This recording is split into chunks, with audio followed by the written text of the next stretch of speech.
150 million. It is canon. So I'm planning to the Mama say, I mean, yo, yet as your Kwakubuahina and somewhere a da passo and name Chief Justice ya suspended no. Mamena friends and children shimu na or say enya dear. What didn't the brebe to said your mouth for being ya and Quebecon, what aroma and semi wusum saying. Madam, many Africa cra, many sounds when Africa cra. And Annie. Chief Justice, yeah, and Brachi Chilenoa, yes, say, of Fanajuman to one year. And yes, you also non quani a bam word Juma. Jumenia, Sabi Wire Bonnet, na Yakatin and so from the Juman tour. Yeshum would give Juma near that tour. And I'm Madam, but or non quani first person. Our Ghana by a Juma Qua. Said the Omia Bonia, yet 2 more Juma to one usual Winsemu, and Sunday you modi, a Brian 2 million modi straightforward, no. On one in the pay be out on the piano. So, to a near thinking, can I come beside on one in the be out on the piano. Enyo no kwa na ebia nipa ebia to ne but wono ne dibre as Chief Justice no e na wo ka ho asem e na wono ne hunu se niema bia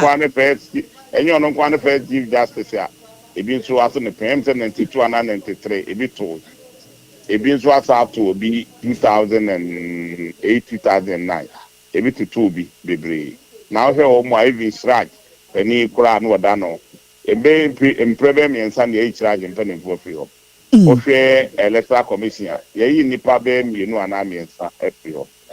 inua se emra no ewo ho na se emra no so sine obi a o Ghana has emra no de eno ne de adwuma ono ade kai was say the law is the law ana bamba be ka say the law is the law and the law is the law enti se emra no wo ho na emra no so ye bone ne fa procedure so asa we di bremu a odwuma di udi fa akofia menye sure say aban no ayem fum so bia enkofo na atro petition di aba so mapani we ni maami we ye no wa anye ne ye nti hwehwemu ni efe mpanifo ahwehwemu mpanifo etna eso no hwehwemu then wo tie dwemu no mpacho waye speaker of parliament panyo so ni misa Mr. Doja ho waye mrani kase pa ni misa maami ano waka ho bi Gloria Kufu waye sa position na maami etna so no Chief Justice no waye bi pen mpacho so de me patre no ye wa police fo bi pre ye wa soldier fo bi pre ye wa lawyers fo bi pre as a position we o mo di bi pen a o mo net na asem ne so no mo say enfom so wa dia we ye no enti saban ne pa o ma won tranchen ni ehwehwe wo pen so be fam wa tena so ni ahwehwe emra na ma aban ne kwan ana aban ne say okay ni tranchen ni ehwehwe ana egutu a ye hwehwe wasem ye fa report bi e metudwa so we di bone ana we ni bone then you gane eba radio connect TV to talk because ayede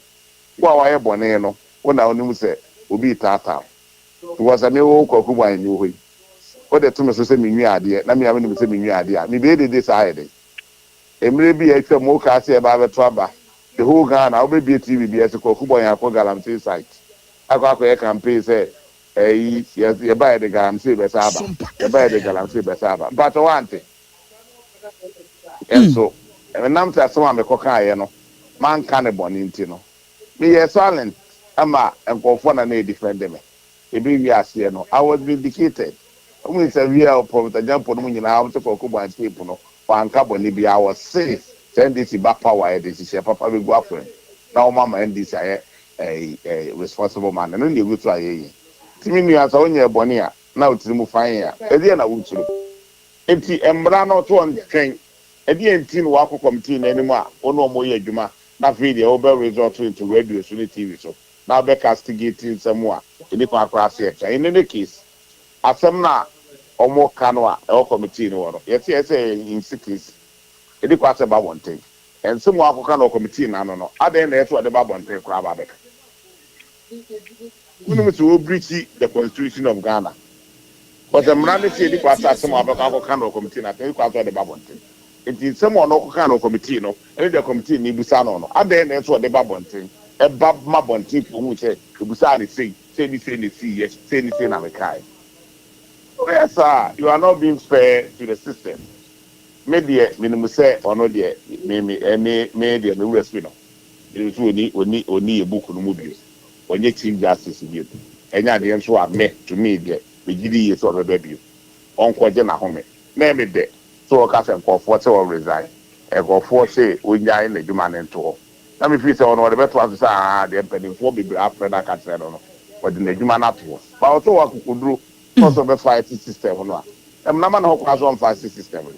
Fighting system, no. That's a ye manner. And then I say, I need to have an you now move forward. See, I only was Steve Justice. Second name move forward. He didn't conference him. He didn't conform to ye jabin so. And he didn't want what was the Ghana.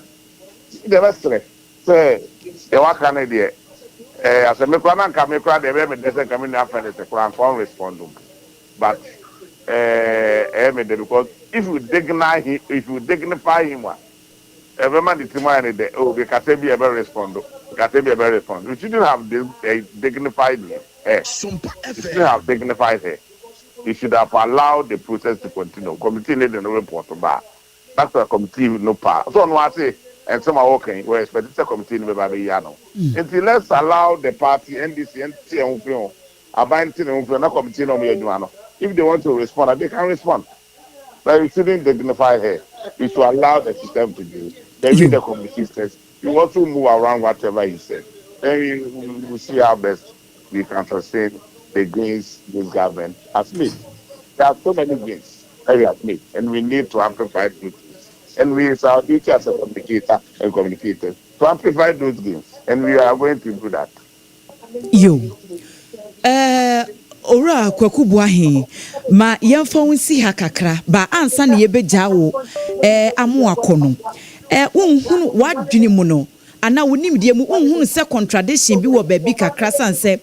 wo hye yewura Felix Ofosu kwache ne nsem wo de beto dwa after maame no address no a wo se wo mo respect maame ne right en wo mo hunu se anamon a omampanyi etu no wontiatia maame no efa ahodie so wo kwan bia so but maame nankasa so se wo no hunu ne se wo mo pese wo mo etietia ne fa ahodie so na afen so daachi bi bia nene ye wo no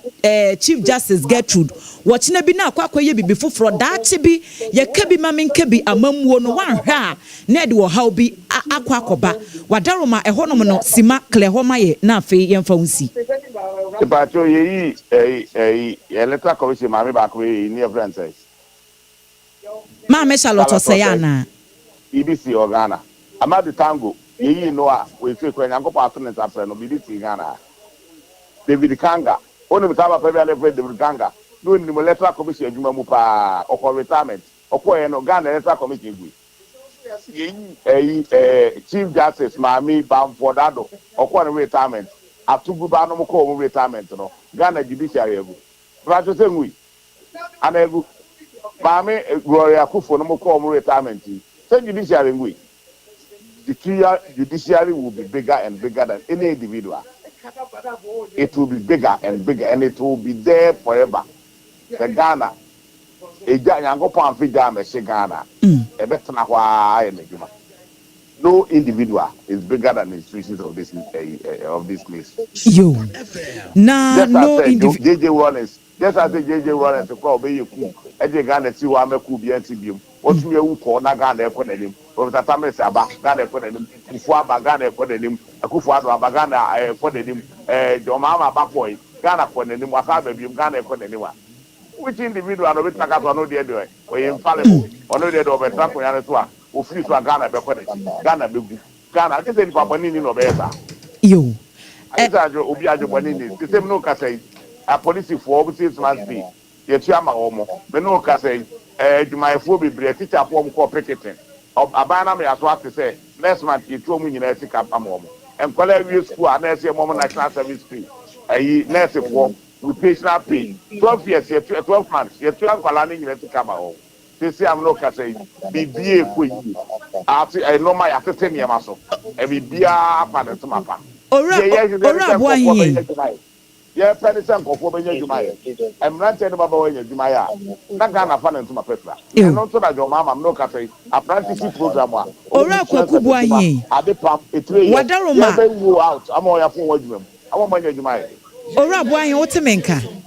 About time to go to Yo, Wadawurma, where the woody tia break kakrama me. Na Onyan for calling so Wuswa Manquegina Homana so Kane MP Mensia North. Wojina so incoming national organizer. Although I don't even want to try and pia. Yamani post. Yamani post a fan obey. A fan obey. Would you tia break? Remember second half. Second half, remember. Okay. So I'm in my home. Honorable. Yo. Honorable Collins so Wuswa Manqua, Yamuajumu Aqua Baba Sompaso. Yada was no brand wadaje. And somewhere wouldn't ya bema or Kwaku Boahin dear to Jenny, na ye din come for Chief Justice, na dress no ho and ne on any aging.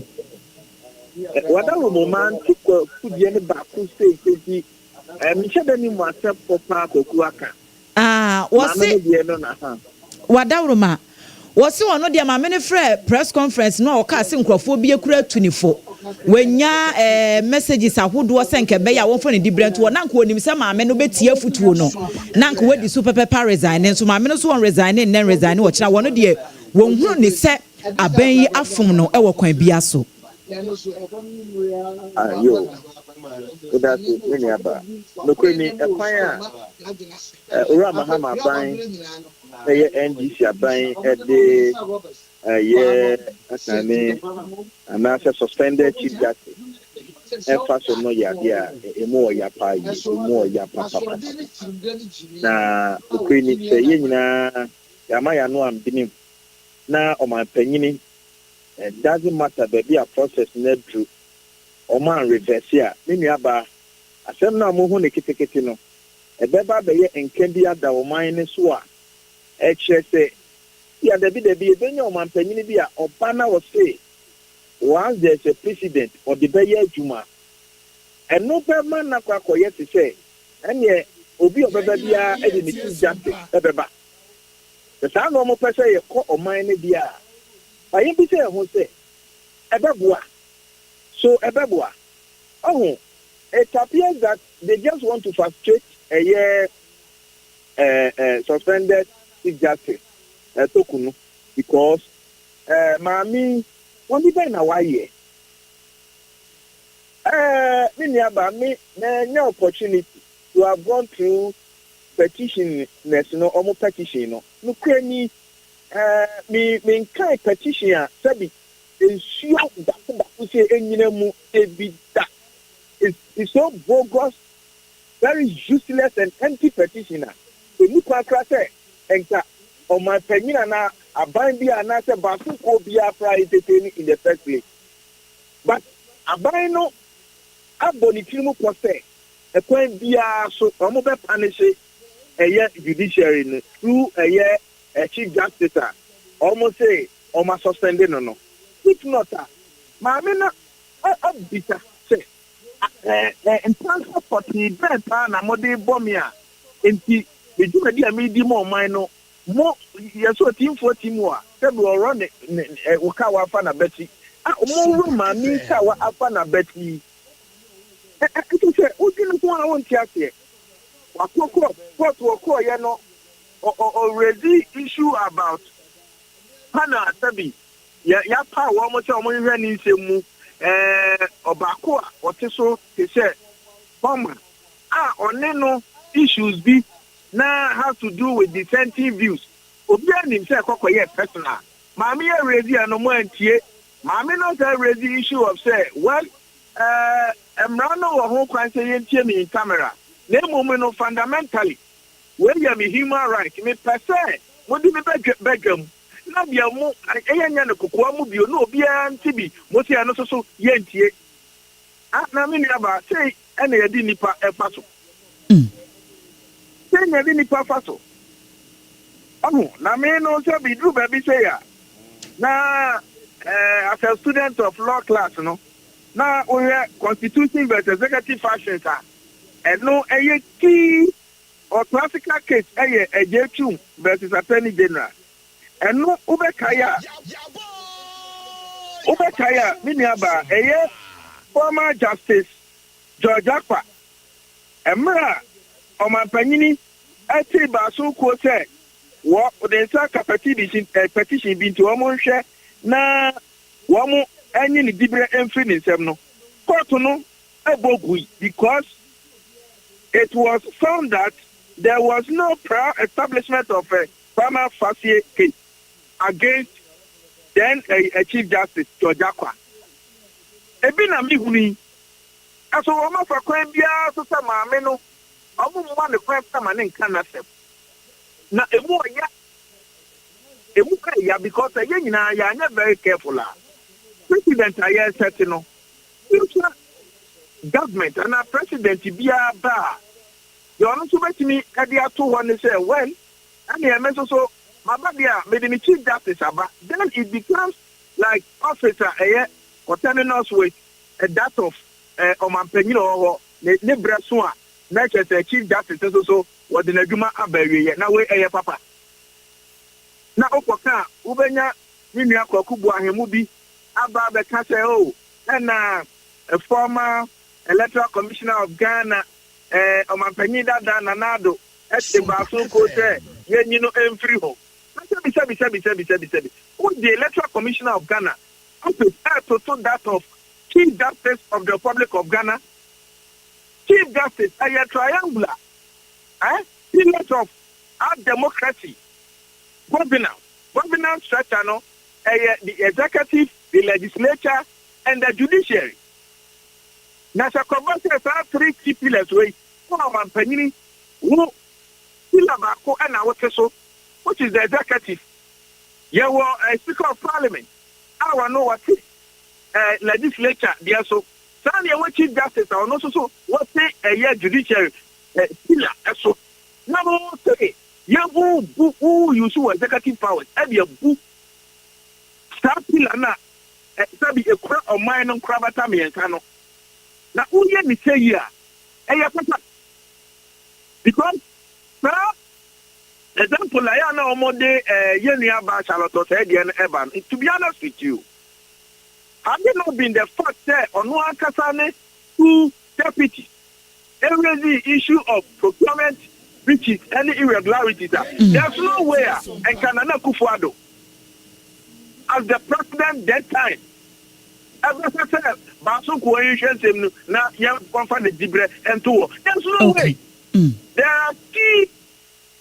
institutions he said by virtue of offices any public and very sensitive. It is a young NDC for and the young mammy took no fun to say a more ya papa. Ebreninti mame embisa we na yemfansi. Mo ne say Chief Justice no why frustrated. Ase wakana samwa wonhunu bibi papa bi ase bi afri mu ba enu nti en wode media no abam se wo bekana sam wa bonten wo manfo nyina ehunu se wono so atete a wonam mu enie enti mo ne se she resorting to channel where ya or the addressing the grievances no ne kwan so ano no bini aba ne kwan so ano no because esumu ga no mo ne media no na seven prediata what na hodin a almost the 6 very or 9. And until now, was ordaining some to mine name. No, mine a dance for as we speak. Charges almost about my menu. They haven't been able to establish prima facie against her. On that say a 40 pounds here for Ujimedi Etugoni. You almost can be a propaganda. And almost crucify my menu. As we speak, almost subjected to public crucifixion. And I just almost born a senior, almost deploy, almost communicators with the Kwakubu Hemo, and almost dear track and see a cassia was almost throwing me, and almost good many who fee, not a more ya, papa. Yo, a Brenunti, oh dear, may for see a Ora Kwakubu, what our mother so also. Ora Kwakubu. Hello? Emi se owura kwakubu ahin afri ahoma no so enti no ono owura kwakubu ahin Igano shina obefra ahoma no so na wabato mpacho wo so ana owo so emi se na attention na divert kakra wantimi anyina so enti honorable we dey 30 seconds pe o last words na yemfa unsi ebre na tia yen honorable oh emi so honorable Collins Owusu amankwa emi se yahwere no ewo ahoma no eso enti ne edi kan ni no ekodi nkomo no eye owura kwakubu ahen kane deputy communications director ma NDC amanyoko no na afi honorable Collins Owusu amankwa kane MP mention north ono so eba ye ya na ye ne no kasa na yebeto ankomodie no eso yenya owura kwaku ansa sare kane director ewo Ghana School of Law yenko na yenko to ankomodie no so emfefiri ho opanyini yeda wase emu akwaba eba SOMPA 106.5 FM ACCRA so yo medemo so da matenso na mama jonso ya je so opanyini se wapom ye de papa radadom yo yeda nyame ase na obinfo e wadawuruma we de emra no mo na mote na mo ka bi kireche mu kakra ema yenso yehunu de ekọ ene ne eba ene Chief Justice ya suspending no ne nsɛmtwɔfo nhyiamu a wɔfrɛyɛ ɛde ne nsɛm tu dwa wɔse wɔn resign sɛdeɛ nka ɔmanfo dodoɔ no a ɛhwɛ sɛnka wɔbɛyɛ no wadawro mawu asɛmi wusom sɛn me da azimini aba Chief Justice okase obonu de rule say on resigning ocha on to mean resigning emra no say on to mean resigning say operator resign okura emra no man ho kwan sa be on resigning and it say bribi etwem no na ye wo yi judge bi a oye me panyin wo law school Justice Samuel na ye twen no sa article 146 ye biara o ono no de na article 146 clause 4 na ye twen no say yi ongo yi na no ekoso ano na odi dwa say ono ankasa kra no o say no senate no on ye biom to be resign Supreme Court catching and said there be yewura article 146 say chill kwan uju one enje nti ubedre sukwa go di say ubedu yi enjonaja enese yi nyame eyu fima na nyame eyu efin na say article 146 asha tie pa so ube resign there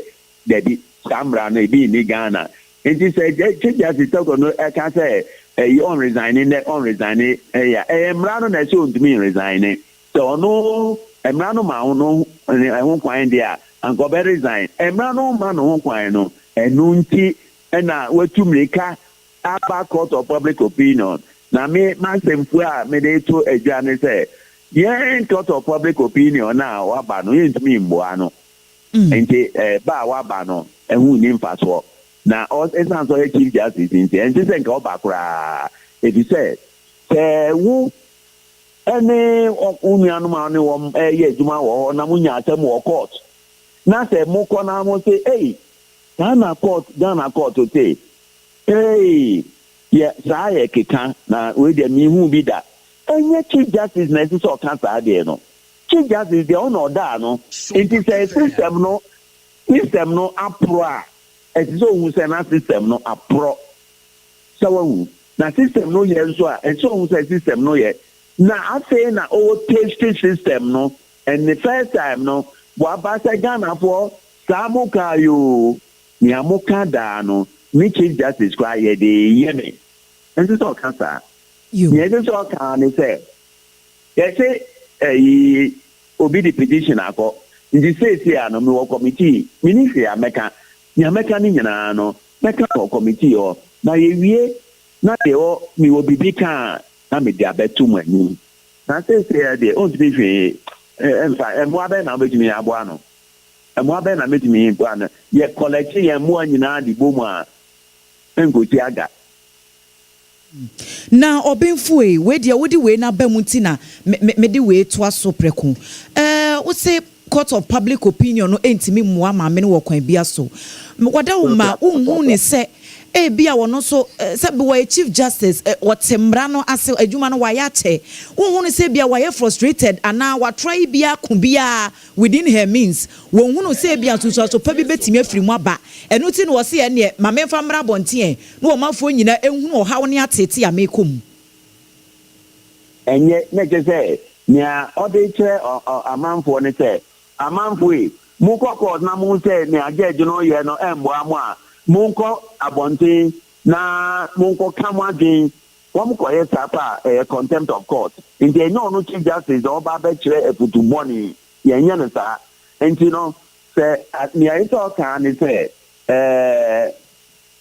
àwíyá máa bá ẹ̀ yẹ mi chief justice 25th June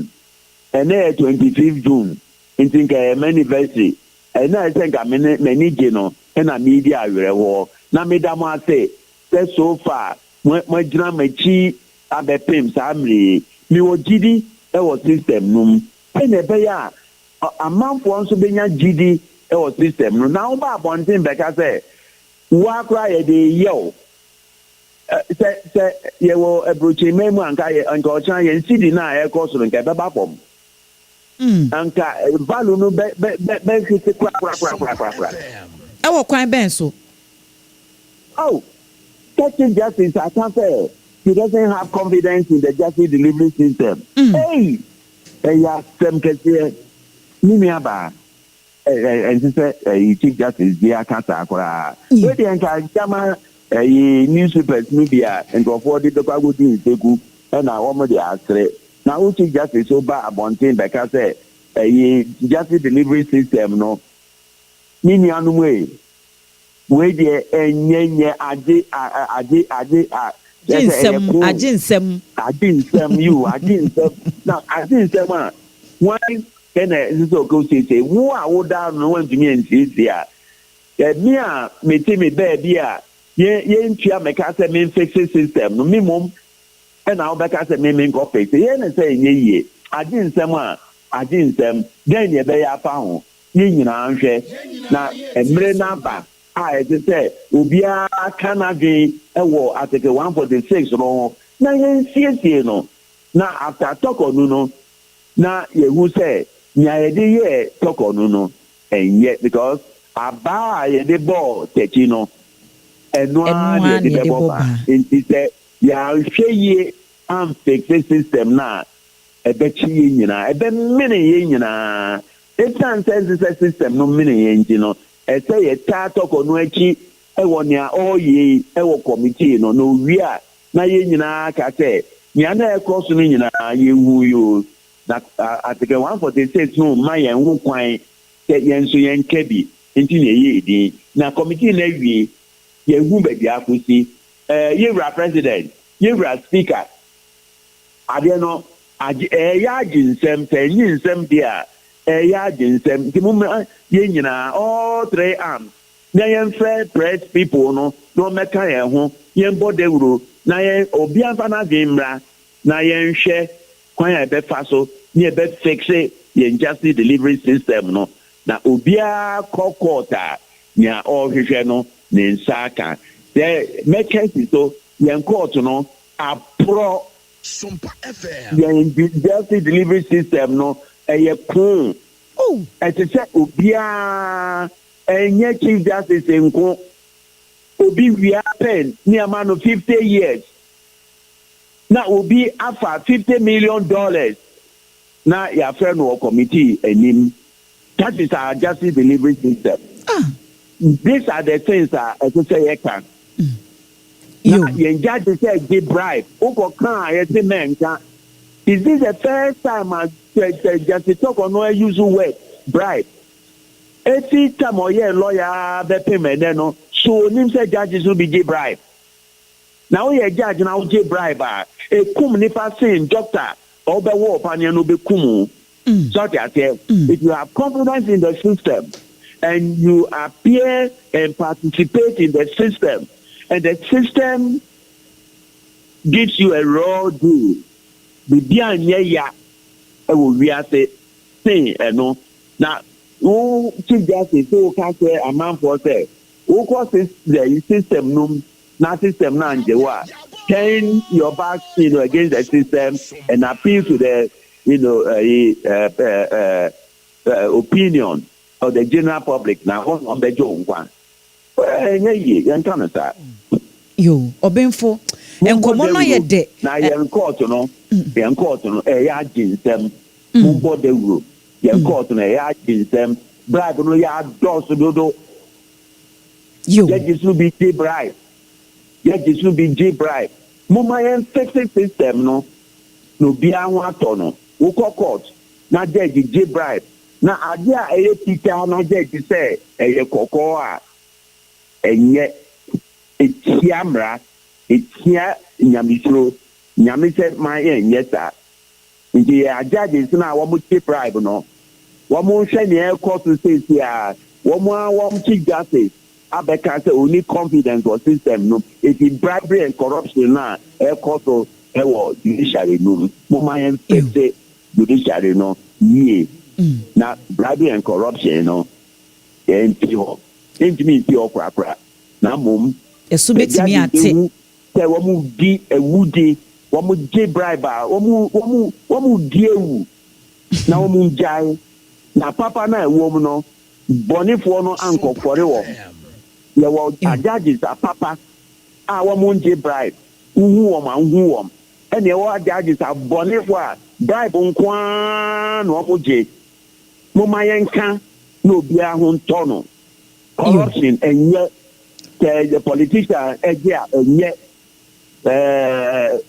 lawmaker egia enye sanso na je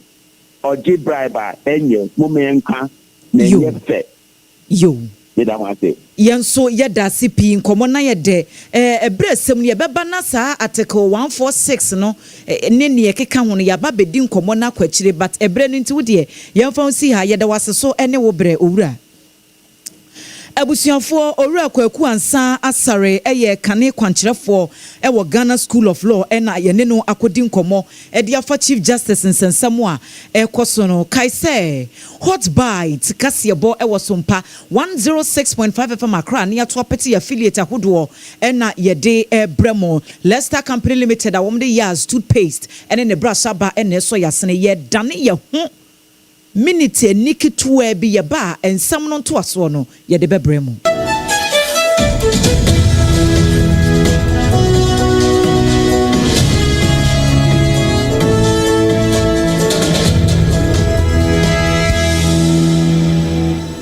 abrejango eno eye hot bite na hyehyehye na ye de somwo na nento aso de abete a edididi so se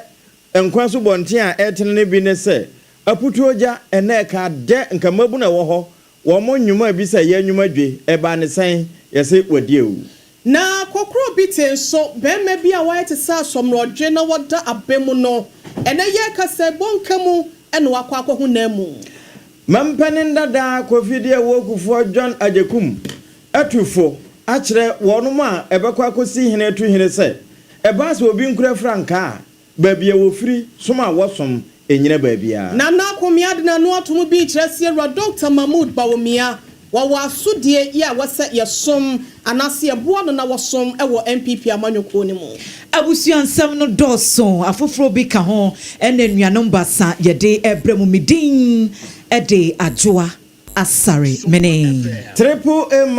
A ejapia apamdada ena fe ohine ire mame ekua yeboa esia mabronya abrewatia ensem ni munchiremu ni ye kaja gumna medu wuram ewa putuoja ene ka de nkamabu na wo ho no wonomo ewo obi sabe ema wowie kura etinananom wonsedo ne nyina ne se sa nipa no wonomo susu se ne kondwam pin no asa ho aka adwene no eno asa ye eduba bia na atiatom enti womo ebeka se bodamani ate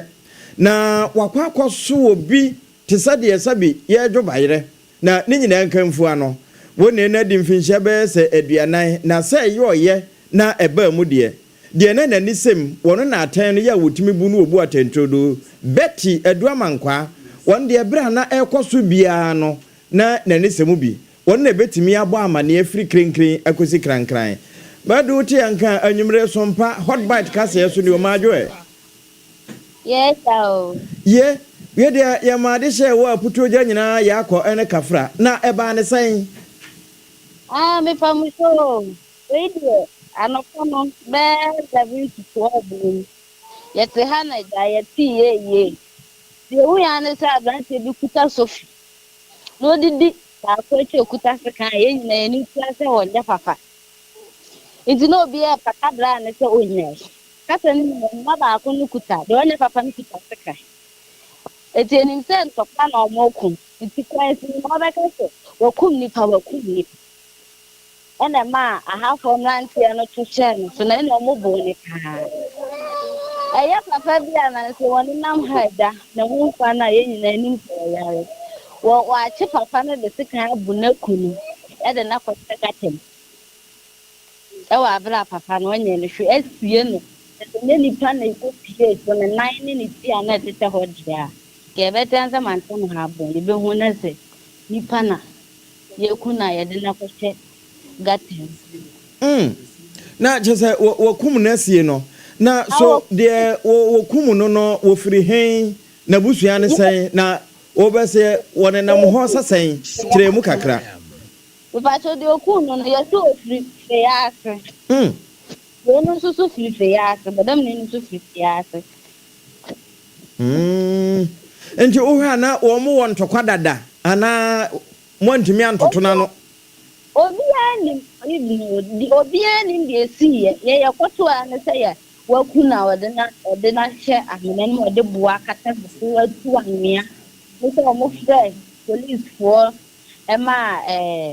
omo fra assemblyman ombe fa no se no police won be bi odi an na ko krom hamrant efu ni bi because now many break let's say police for buy ya ombe fa na assemblyman no so bua ya omu yi ni free and no so mo de no ko enti feyase na omu nyina afiri saa de woje ne kra afiri ne nsam no wono nso no yare ne hen se mo na mo ni semu de ono no asa wa fon na mo adi na ta kwanso na di nechi timi sisa ba ku bi etre no se ya obeda no shop anim no so bi sa adam no so yare no so epeja na tare ntu hwe ni mfim no ase yare no wo ho ayen kasa bi asa wa fon wan kasa awo na ho na wan na nyina di nechi enti se posifo aba abefo mu no e de no ko me pa cha woni ba ku nyina na de odi awu no munim ne din de odi awu ni die no kura ni nyame ni nim no na ma ntem ha na weton yeso wo hia no kutade wo se fama me amfa me me ye ozi yeso na me ma me bi se bayre wa ha ko no ho so wo ma ne nam so wo ma ne nam so amfa enam na ma me amede abadabo na me ma me na fra branch wa bi ye be chi no no branch na mu ga ye sin le bi ma me yare o fa ne ma me ama ne ma me hu sa branch ni onye enti nkoma ye bo nyina de hye tie ye ntumi kana wonmo join ne wo sompa 106.5 FM enkran na wonso ebia na mekan wo hwemfoni na eda so no kura wo betimi ehunu ni no wonimu no wonim ho asam kakra na wode ho asam nso aba oba pa beti ma ye na wase anwumre na mom ne besi akire bia ye besa aba opono mu bio mpacho yo wono ena de ekoso ebia no na nanisem ewa putoja bra obi a wadi mfinhia be se aduanan yaje ne kra ede afiri ne nsam a woni no ede brantime pa ena boro no sade sabi wonmu kum tegare kraman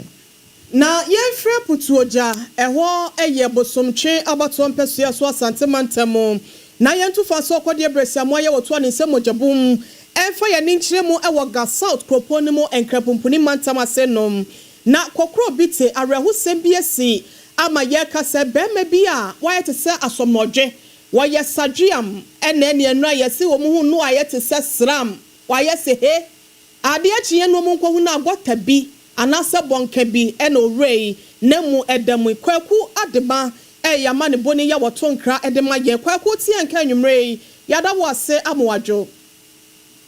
Dunia ba Jesu pa. me do funa hona muti sen Oh, chedi ampa kwa masa ya do wondin ti me ho dem pa. moni yo ene sompa ya wo de som eyen wai Ma te me nia ba. boye nkyeremu eba ne sen ena bema wo kyerɛ sɛ wanya mfinhyia bɛsɛ duanan numu yi watina nanom wansie do ɛwɔ ne bɔne mu Yo, me nia ba me da wase e de wa be pie mu ewo eye kokro bite e hon de eye nkampompo ne mantem ne mfimfiri mantem e bo hye ndi mu a na kyerɛ sɛ makofa ho kakra ha enu mu e na kyerɛ sɛ ena na pei ene ye da sɔre ye no woni e ko school e ko woni e ko adwuma one in says, one who must not call your number 1 to 1 today will be and I'm kind of echo. Nenumo NHS, we pay Kukrubita, a quite a dark room one and Casano. I just that is a war, a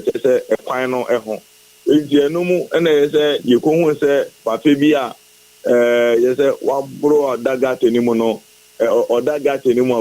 Oh, never saying. Enti we ma etese mrante na ewo mpotem ho no eba ho togbe se na etese abrante na ayinyame dia na oba no ye papa na ni fi kakra wenya mfinhia no eye 45 years ono na etese papa wenya 45 years no oda gate no na ekoma nyina ne se wo mu kire mu se ye friend doji ene edin a o de friend no ewo mpotem ho a womunim no doji eje bia nim no wompoto ubo doji na chese we peja ne nsa ba ko doji efo a na chese waje so na bibia etimi aye kama na papa yi ye ko ne ye de yaso etutu form na ye tete mu se womu je papa yi obro papa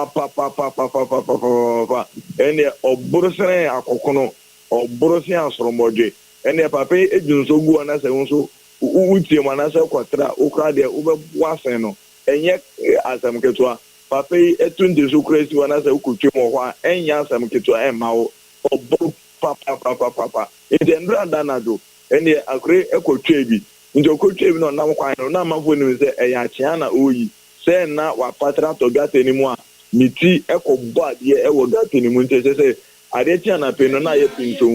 enye asam ketwa akra enumu ene je so mo fe ya yenso yedi yeni ekwohwe ya se na yedwuma tie no yenye bidi asom eye ewiase afa na nyina ntu bisa ya na chese obi a wenya eye 45 years aye friend doji bema pa no wakobro poto akoto gate mu ahwere ne nkwa ya ewo eye kukuru bite abusia kaye hu Facebook ne so na we nani betete no na ne kra no ejina na emu hu ase ana doji me kono mo nse na mbeye den eye sompa 106.5 FM Accra sompa 106.5 FM Accra behwe abrantia ya fe na wo kɔ ne mpanyi mu na 40 yearsekurampo wapa ho kakra bi na wakɔ wie sei no na ofri hi fan kasa na busuafo wo hu bi ni wo mabɔ nkomo medofo abrantia mako a yene no ejotwe nko odi so nde oye area boga on de o se efise obetena ho no ohun eye doji yire da guess ya baba be etu anentu honam to bom ebi mesra na da nkwala eso ofie nga ebi nso etese de bia ne nkwa ne nam ebia ne nkwa ene nam ntino mpotem odi obi enim no wure obi anso enim so woba anase oniba nde yese insanom na obi enim se ye na dwuma oye ewo mpotem ho na je se abusuan wo free mu pote de obi enim ba bia wo free enti afe asem na aba no yenim se onyankopon adom ye nam ye efidikati so eye sompa wiase afa ne nyina manfo etie pa obi a ya bomu idie ebema ye hu na ebusuafo na se yetimi enya eye information bebre na fe ye da beso metiefo obi a ennim na ebusuafo ana se ne busuani se ni nua na ofa se ana se ne bra peni ne sister ne no ewo nkote mo kokoro bi tedie obi a ennim na ebusuani bia wo medofo mayana se ene wamane bone adwuma wai Yo, many of them so dance. Ewusia yankra tuni kwaku adema na kokro bite de arehosem a esiwo ya wo wobeso wani bete wo no na wo kra ejina wamu kwaku ayi doji mawu ampa mo amono monsa kra ma adwadwo ayento aso ye to aso dia ene anwumre die modaroma to dansem no se ya na ye ko to da so na emu ode kakra bata anwumre die e kame akwese arehosem no back to back sanse emfifi mantem ho no mo Cape Coast wo ye kasai nipa akwato nananom e wonse do foforo nso da ya sabia eje ayarehwe ne nyina ene se mpotemu bi a ye frɛ ho ayidan misa ekiri ya eno ewo mfifi mantem Cape Coast Metropolis no emu ene yenya no entie se edan bi adwiregu na wanya wonse na wotwe ya emu se na wotwe na etwa mu be na wotwe ba kuntam nie edan bi so bugu saa wo Cape Coast ho na nya asem kuma akra ene se fofi antoata eni na wotwe ya de etoso mienu asan abuagu a nipa ba ko atonanom wonse do na dansefo bi a na ho ekire mu se edan no eben abrosan na baako dwirigu baako so nipa mienu na na ewo dan mu ansa na edwiriye na eyoba ne bema ya maame ne de edi eba ye ne Ernestina Ndum na so bema ne de onu ne di ama wo mo tabiri wo mo mienu kopie mu ayaresa bia no na kyese maame ne de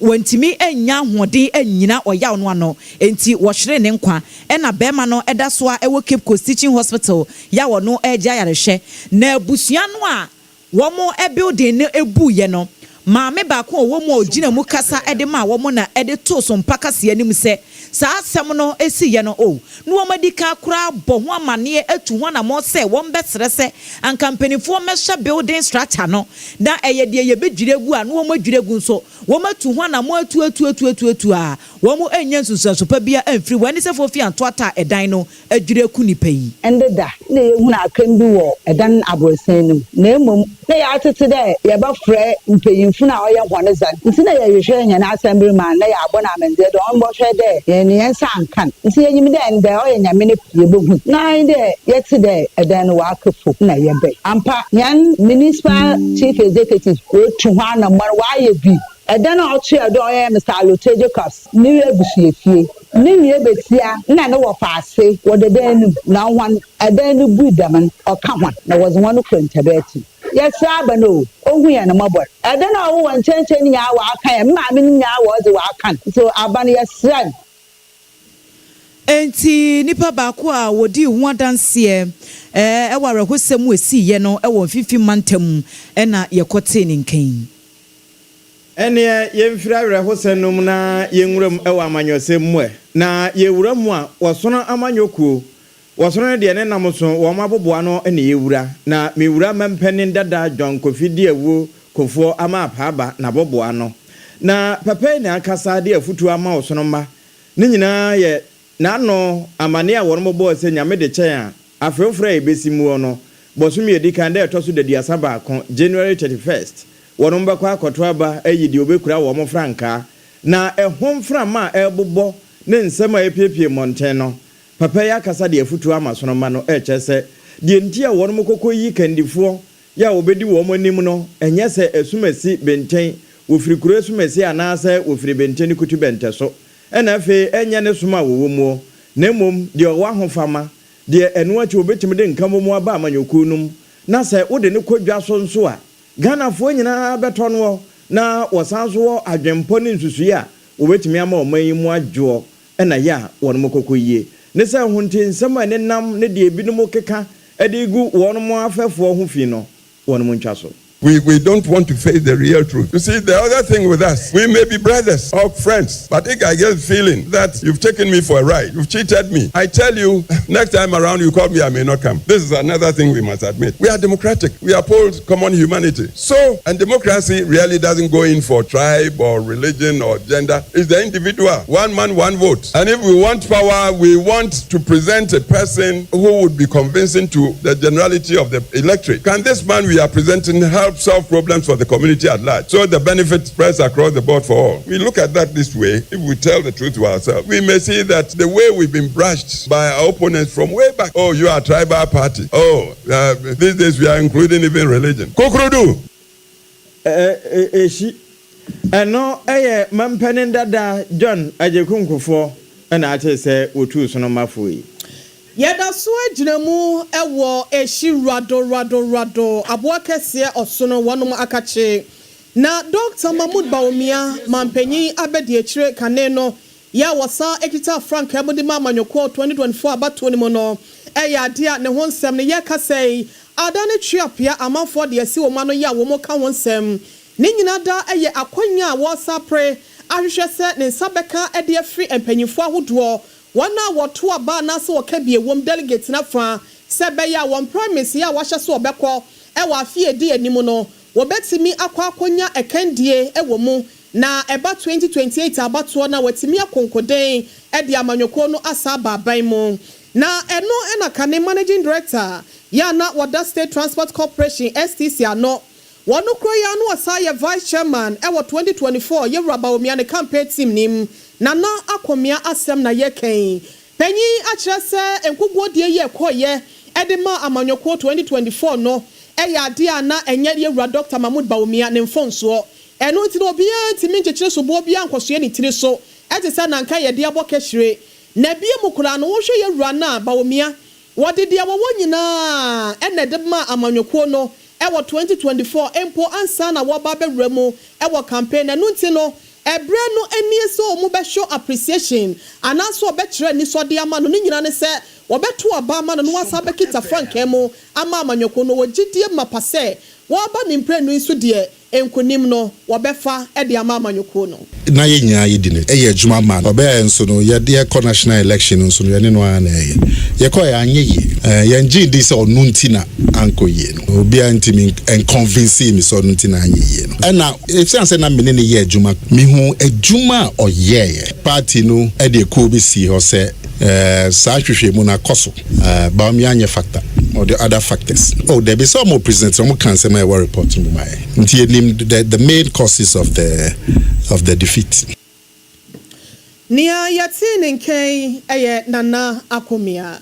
yɛda so a egyina NPP amanyɔkuo no mu na dɔnfrɛfoɔ panyini ɛde ma ekuo no ɛyɛ Henry Nana Boakye adodoɔ no a ɛfrɛ no Nana bi ɔpanyin de ato dwa sɛ nneɛma bi a ɛkɔ so nansɛm mu wabra wɔn ɛbɛto dwa sɛ ɛnkyɛ wɔn ɛkɔ akɔyɛ wɔn internal elections yi na wobɛhwɛ na obi akɔgyina ha ɛkyena party mpanimfoɔ no o ɛna me deɛ meta asumasi akyi ɛna me deɛ meta wɔ benti akyi wɔse nano MMDC foɔ deɛ ekura yi a wɔn kɔyɛ yɛ na wɔte yɛ no wɔse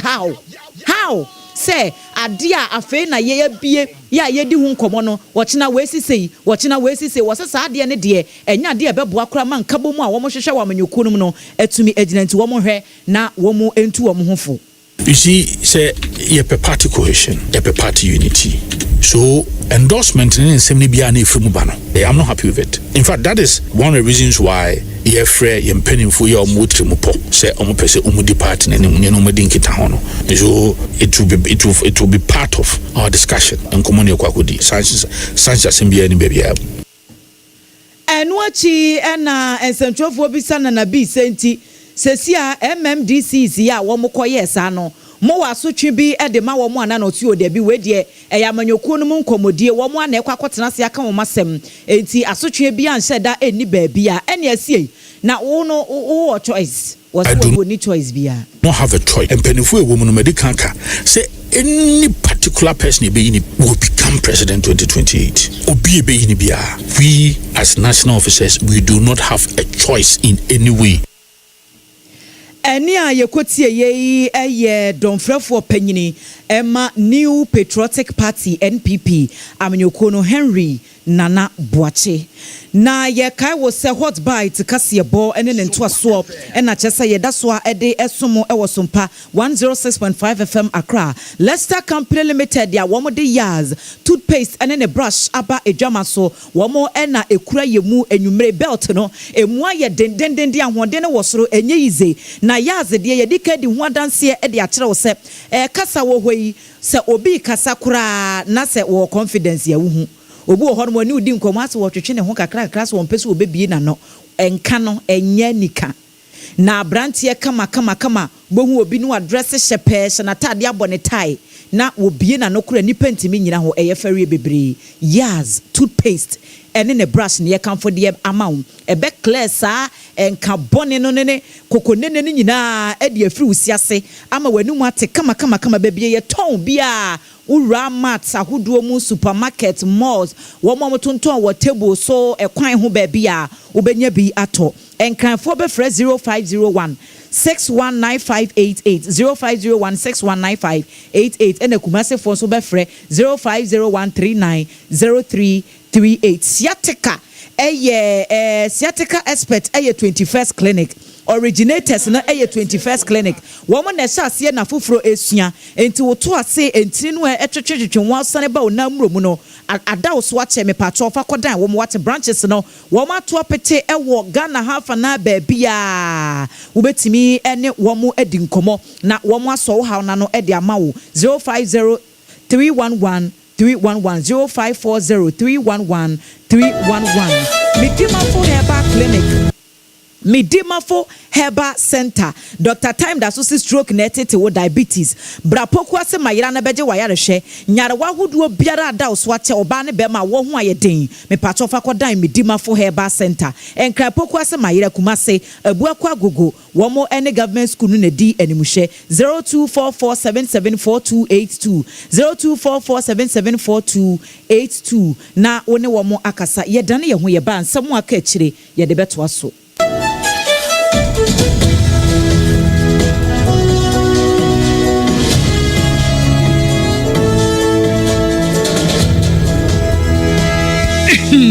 Medo edrano pa wutimi to wo boase etwitwiwusi o ado na so ni se mede Yas toothpaste and the brush and the twitwi mesima menya homka senti na ye bokoi na medie me all time favorite Yas herbal toothpaste and the brush aboa me amasesei menum so a enwunu anasa de ehia mesen fimfem me biem na wo hwasa mesi ayefita asesrecha homa na et brightens Yas whitening toothpaste and the brush and the midi shimisi entina wo se efei na Yas total care gel toothpaste and the brush ne de ebo wo se ho ban demu ne nyina ema wonum ye sham oh yes enu kretrodo Yas herbal Yas whitening and the Yas total care gel toothpaste and the brush abusuan chamfa se wo pedudu tu e won kran ha for Leicester Ghana Limited and was 050-161-9588 Leicester Ghana Limited and the Yas toothpaste mo ahodo and the brush abadwa so ababua Endpoint Homeopathy Clinic Ghana had the obi anim sesa ye prostate na baby omutimi ye screening ema hu ni ye etu ase a na ye Endpoint Homeopathy Clinic anase ye kidney ye liver problem wo fa baby na adjo na de fa ne premature ejaculation no a ba ma bi a wo ne wodofo akwakwahia ase wo di ne ho agro ase wo tonte ene ye bra Endpoint Homeopathy Clinic na ye moa wo ema ne mema mo pa wo ye Endpoint Homeopathy Clinic wo mo dem fua yare bia infections bi ne wo ho anase bia wo hwa wo fa baby na adjo kidney problem prostate de ye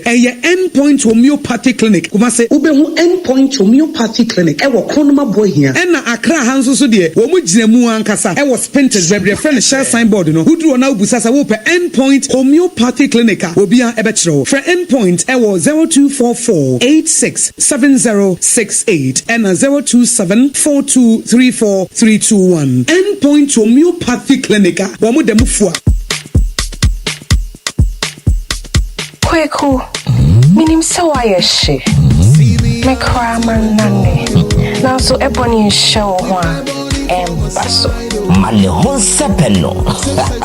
Ebony condoms comes in different flavors and available in all pharmacies, chemical shops, over-the-counter shops, and pubs. For bulk purchases, contact 055-230-0075. Ebony Condoms, Ghana's most pleasurable condoms. Make it worth it. We got peppermint, strawberry, vanilla, chocolate. We got peppermint, strawberry, vanilla, chocolate. It only the view means a condom. The condom only and then it's not on, but double does support as a condom.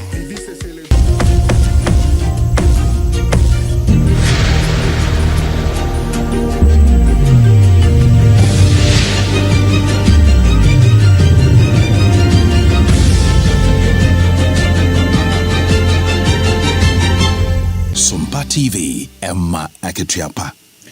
Okretrodo Emma Akituapa ampa. Na se wunya ma ye pakese no so ye Facebook ho a ene wo ya ka tutumrika na onso brebe SOMPA 106.5 FM Accra. Na entantem ma memfa wunrem ewo His Majesty Ken Nswati ya wotoso miensa the third wono na ye Nswati ni wo hempo a wo ho wabansrahwe ewo maimu na enoda se ni woni mampani wa bankesim ewie ye na wo bo anan eko santimantemu ekokohia His Royal Majesty otumfo setu de otekra no ebra nwoma so na yebo mu na yatena se ne yakoto ansana yasanso kura asode bra yabo din na King Solomon wakwa ne nkyɛn no ɛna enkomodie mu obɛkyɛ no kwasɛm ni Ghana yɛ wade oye na ɛwɔ se yesomo paa yie ne nyinaa sɛ wɔhwɛ baabi a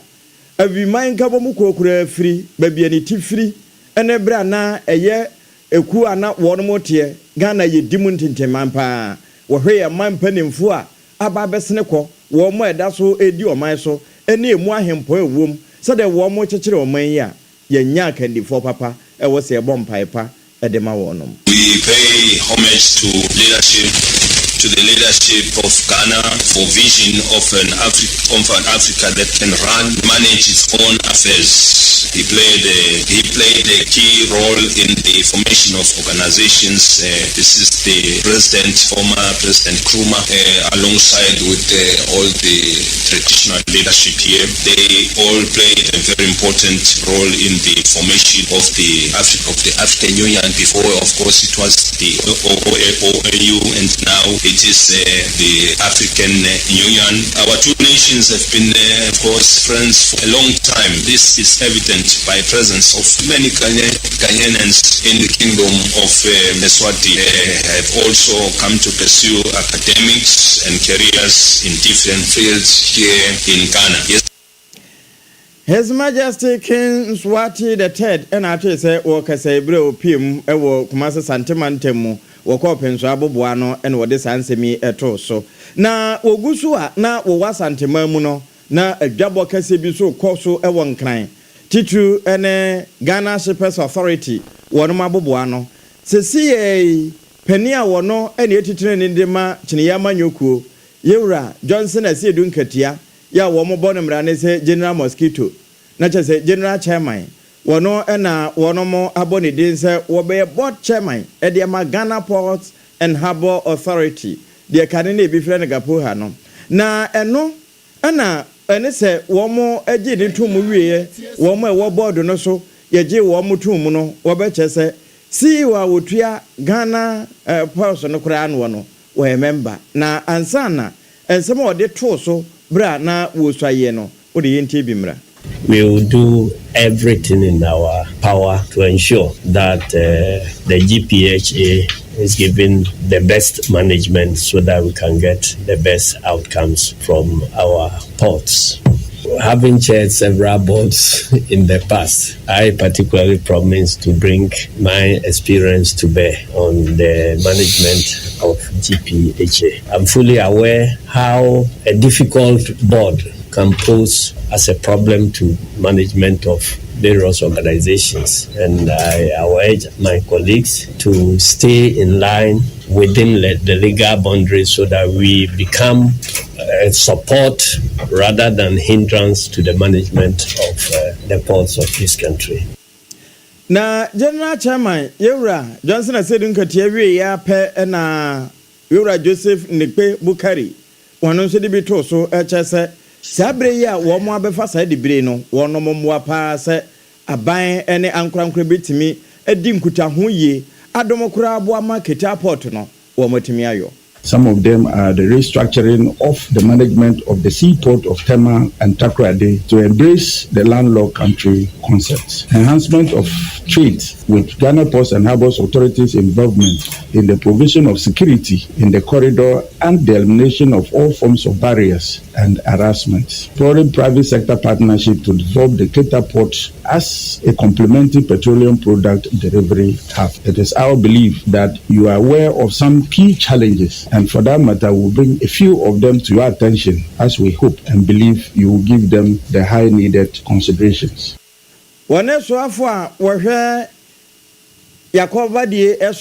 Transport Minister Owura Nipe Bukari Enekasai. Eniana Yeremu Ewa Chairman Edema Greater Accra Arts and Craft Dealers Association Yera Fred Kefum Onosuna Kachim Penyi dia tudwa se enura enwumre ena ojabrani bi etoye ewo eye art center ho ewo nkrampuni mantama sen nam sayo so adehia dodo ya wo ye adwumayefo ho no one shop ahodo ne wo niema nyina da ye kasei eja no ahene nyina fefram ya one fa pin wo ho enam sayo so amone adwumayefo ya wo makwa hoyehia mu no atonsa frɛ ankrankra ya won sem wo bie philanthropist fo afei aban ene wo bia adoye ye ahye ne ma se empepe de eto anibre na woni so no so no woto wani a ento obi anim te no womra meye wono madom se be ya bibia nso ebekoye na Yera Fred wode so bobo bi ebo aban no efa won dan ho siesie bi a wo kire se wo share wono bo. Yeah, the government, former government, they want to give us some place because of the marine drive project. They give us some place to build for us. But up to now, 8 years now, always they will give us front to back, front to back. But now we are praying for the government to help us to give us the proper place, to give us a good structure for our works. Enipa yatin in Kane Yera Fred kept from one and a year Greater Accra Arts and Craft Dealers Association no. One titire ni ena adesrensem wode etuama abino. Yede kasiabo no ekwa to emantem shama mensini assembly na womo de atu dwa se enya nokore da se nantem nsem wojammo bia ekoso ewo mabunu no entem ya eye mabunu wo shama ene abuesi ene ne mpotemu na no Father's Day na brass band furo to be ekoso ewo mpotem wonam so ma obi anim de ba yo ene se mabunu no buafu a chese wetu we na we yato we no wo se asem no esi ye no omanfo se obi ahwere ne nkwa wom ene MC aba be ka kire asisu dua se enya no kurekura se obi atwere ne nkwa ewom wo se na ebi mu kure ka se nipa mienu miensa na ewu so obi anwuye na se sia ne wo mo ye ne se wo mo ene bambofo ahemfo wo mo ka biewom ena afa mabunu no wo ma frɛ wo mo atu wo mo fo se wo mo mpamente me wase ne basabasa yo bia wo hyama ene ne mpotemu enti wa obetu na mo bi sa daache no emra ebere opa na MC yo wo mpotemu ho Owura Paul Otis Dentu ne samwa. It's true that something happened in terms of disturbances in parts of Shama, parts of Abuisi, and then parts of Ntraban. When people are reporting, they talk about the fact that it is the whole area that is facing the problem. We have very few people who are engaging in that, and the police are on the ground. Some of the interventions that we are putting in place, that we've started meeting some of the communities. So I think for now everything is fine. People are casting insinuations that some people are dead. Some are saying 2 people are dead, 3 are dead. Honestly, nobody has lost his or her life in this case. And I think our security is on the ground. They are picking intelligence. Those that are involved shall be brought to book. Eni ekoti eye aban krachi panyini ewo shama mensinu emu Owura Paul Otis Dentu. Yankwankwago kasie ni nyina brim ewo amanone na World War II no ewie ya pe na wode wani kiremo ewo Europe amani mu a amai be se aduasa mienu Europe amani no ye aduasa eno North America so eye mienu waka wo ho bom e kire se eto da bi na se aboa besi wunu so na wankeka ho na wansi nyansasema na sa abasem bi anche ne se wonsole mo so na emomu onsole ne so free ne so anu ode ba so wo kire se present ni Russia fo eya ade a wo mu ne amumuyefo nsem no anase muyefo no terrorists no matiti wonu papa na ne nyina mu no wose afedi ayeye asa watena fofo ho ama na dane wo mu kwaye enam sa yo so ama ekue mechire North Atlantic Treaty Organization no NATO wonum akonhyiemu edwendwe kwan yo befa so ahye won bambo mu kena na enam sa yo so sebasa obi beto hye wo mu nua bi so a wɔnom nyinaa yɛ baako ako atia saa nipa korɔ no na wɔnom kɔɛ no mo kyerɛ so ɔmbambɔ ho nsɛm no sɛ bɛyɛ betimi asipi na sitente no ɛne wɔ man biara mu wɔn fa sodeɛ yɛ a wonya ɛwɔ wo mam no de gye to a ka Ghana asɛm ma yɛ GDP no na ka wate mu 5% na wo de aba bɛboa kuo ne sɛ wɔnom fa nya ɔmbambɔ nsɛm yie sɛ bɛyɛ mpo no obi bɛto hyɛ wɔnom so a wɔn nyinaa timi akɔboa na yɛwura Donald Trump America mampanyin ɛne wɔkyerɛ sɛ wei no ɛyɛ mfie du nhyehyɛ yɛ a wɔnom ayɛ ato no wɔfoa so wohwɛ wɔn article yɛ a wɔn de hyehyɛ nneɛma na article 5 no ɛna esi mu sa wɔse wɔfoa so pɛnte no wei ɛyɛ asɛm kakra yɛ ɛntɔkwakyɛ ne yɛ ɛkɔ soɔ sɛ bɛyɛ obi ɛmɛka European countries ne tu ɛyɛ American countries no ɛna kyɛ sɛ emu nsɛm kakra aba no nhyiamudeɛ ne deɛ kɔɔ soɔ no yada ne akyerɛ bi ɛde ama mo kaseɛ yi so yi wei eso ena yegyina na ensɛm ahodoɔ a yɛde ɛbɛso mo ɛwɔ hot bite ɛso no yɛde ne nyinaa asisafei ɛna ɔde wafidie no ato hɔ a ne yɛde baeɛ no na deɛ di mu akote ne bi ɛne sɛ Chief Justice a ya suspended no Justice Gertrude Saki Toko no sɛ ɛnya de a wɔde n'adwuma ɛbɛto hɔ mampani dada John Ajokunkofo nso de afutuo ɛma asonoma sɛ deɛ ntia wɔ mu yi frankatufo no ɛnyɛ wɔ som ana abusua bi ntira kokro bi ta sɛ no mo won kran ha sei areho sem bi esi ne nyina ne sɛ obi a wɔyɛ sadwiam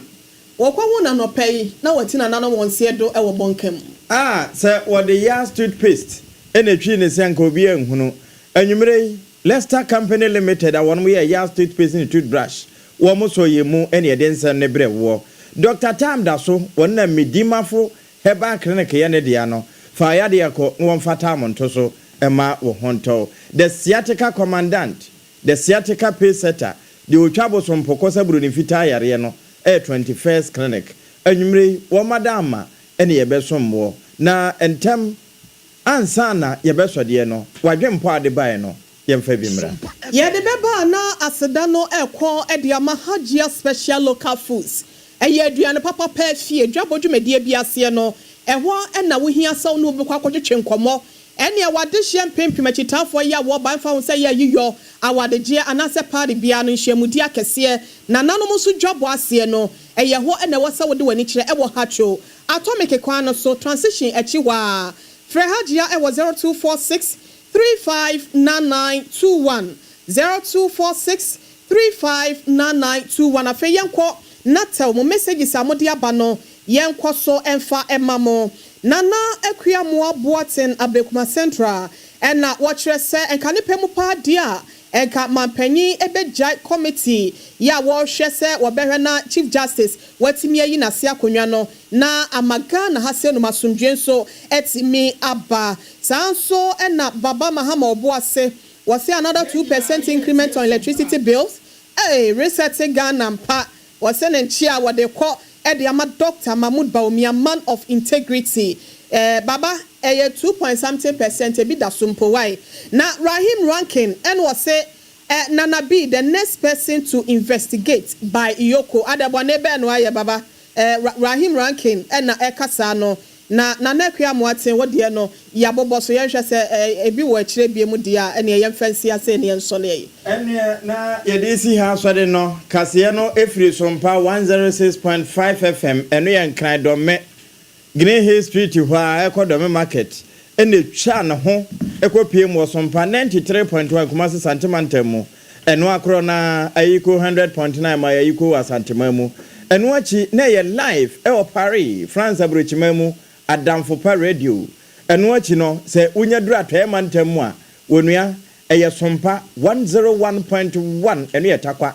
103.3 takra de no na obepie mu ewo bona 98.9 SOMPA sunwane ena fe 101.3 do ma hinkuru mani masase paso eno achi no ya ano ho na fa be nkum so oba bepiem ewo bono east 106.1 SOMPA tachiman NFA nkransa no ye SOMPA 90.7 Saradonko Plaza num sabre krona na etwagu Facebook no so SOMPA 106.5 FM Accra afi SOMPA FM live eno nso benya okwa no wakɔhye na afi wa comment na wa ma afoforo nso enya bi sompaonline.com ensem ni nyina ya bono boa de akwakoto okwa fuhye mu abenya bi wakenkan na watie ne kama decoder no so SOMPA FM babia FM akese na ehu wo mo no ye gina mu dendenden se franka wo mo ka ye ho na anwumre yi anuanom baasa triple A mine Ejapia apamdada alaji abubare siateka mene menuanom ma ohine ire mame ekua yaboa esia mabronya abrewetia enafe Ajua asare na sorry announcement ba ku bi wo ho e de be fo mama otawu na fe third service no prophet mango de abetena se enti mafidie no enkosoa enda SOMPA 106.5 FM Accra yadamu nyina se amamumo eniti